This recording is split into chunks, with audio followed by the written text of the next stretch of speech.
Hello, I'm your host, James Dorsey. Diplomats, policymakers, investors, executives, journalists, and academics listen to my twice-weekly podcast and/or read my syndicated newsletter that is republished by media across the globe. Maintaining free distribution ensures that the podcast and newsletter have maximum impact. Paid subscribers help me cover the monthly cost of producing the newsletter and podcast. Please consider becoming a paid subscriber. You can do so by clicking on Substack on the subscription button at www.jamesndorsey.substack.com and choosing one of the subscription options. Or support me on Patreon at patreon.com/MIDI Soccer. Please join me for my next podcast in the coming days. Thank you. Take care and best wishes. U.S. President Joe Biden positions the Ukraine war as a battle between autocracy and democracy.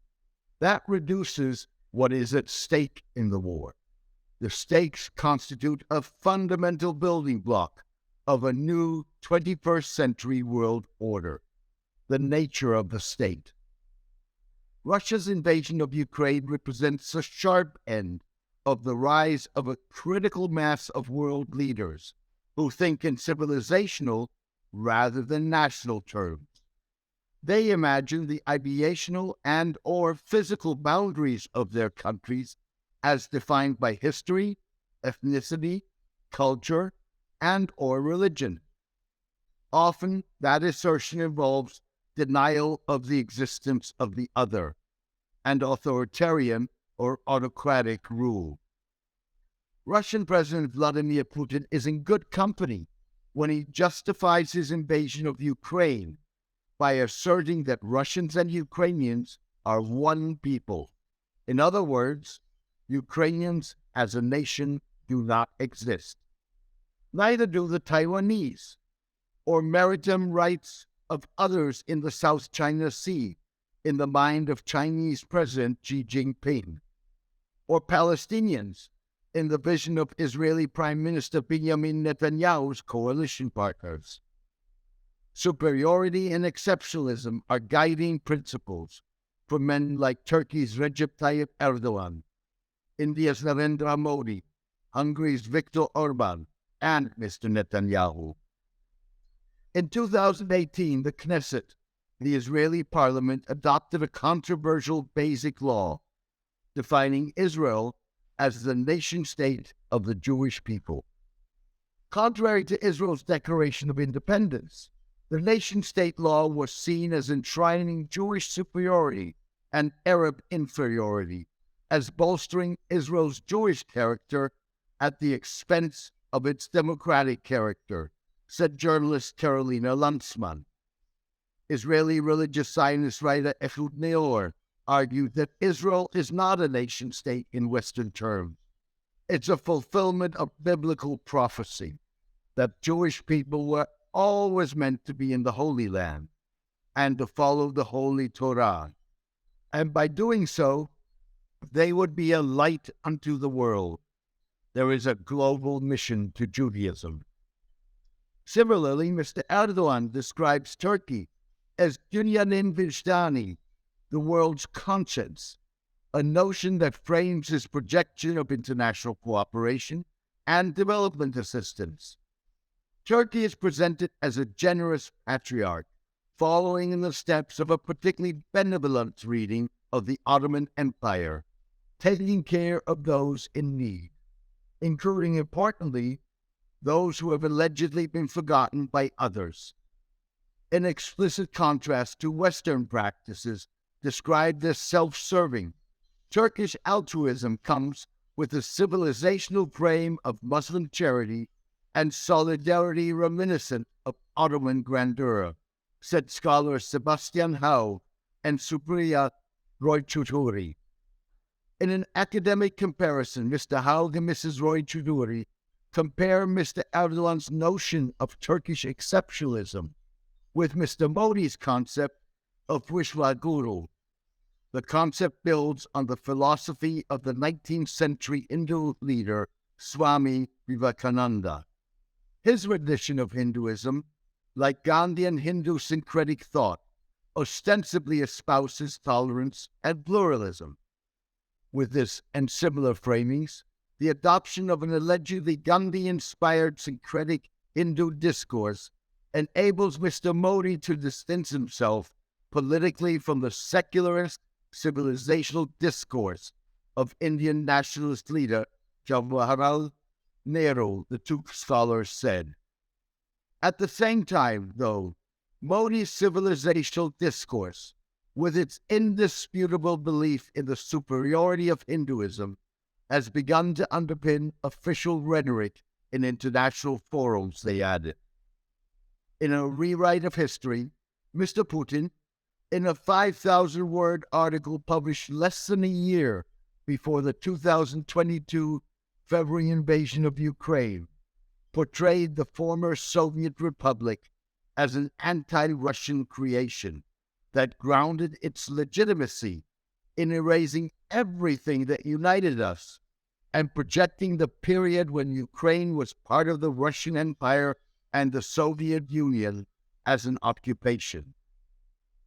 In doing so, Mr. Putin created the justification civilizationist leaders often apply to either expand or replace the notion of a nation-state with hard borders anchored in international law with a more fluid concept of a state with external boundaries demarcated by history, ethnicity, culture, and/or religion, and internal boundaries that differentiate its superior or exceptional civilization from the other.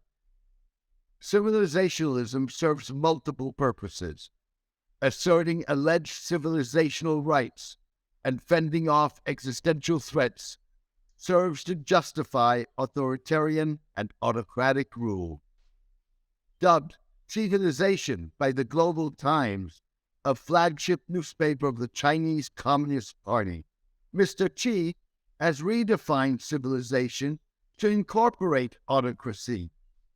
In March, Mr. Xi unveiled his global civilizational initiative at a Beijing conference of 500 political parties from 150 countries.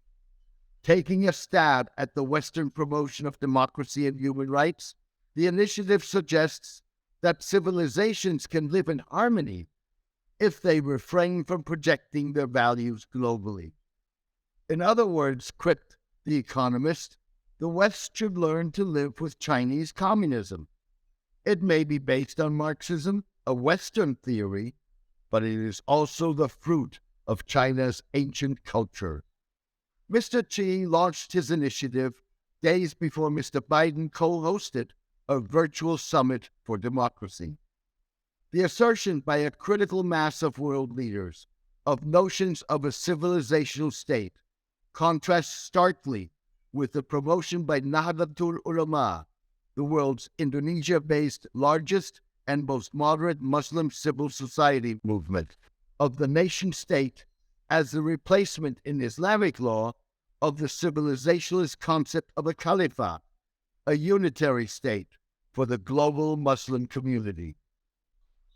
Drawing conclusions from their comparison of Mr. Erdogan's Turkey and Mr.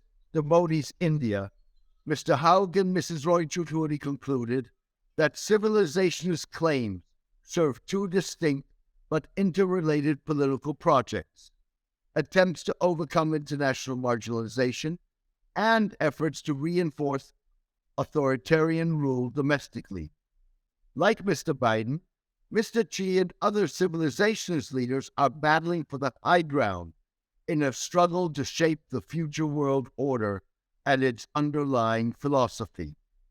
Mr. Biden's autocracy versus democracy paradigm is part of that struggle. But so is the question of whether governance systems are purely political or civilizational. Countering that assertion could prove more decisive. Thank you for joining me today. I hope you enjoyed the podcast. Diplomats, policymakers, investors, executives, journalists, and academics listen to my twice-weekly podcast and or read my syndicated newsletter that is republished by media across the globe. Maintaining free distribution ensures that the podcast and newsletter have maximum impact. Paid subscribers help me cover the monthly cost of producing the newsletter and podcast. Please consider becoming a paid subscriber. You can do so by clicking on Substack on the subscription button at www.jamesmdorsey.substack.com and choosing one of the subscription options. Or support me on Patreon at patreon.com/Mideast Please join me for my next podcast in the coming days. Thank you. Take care and best wishes.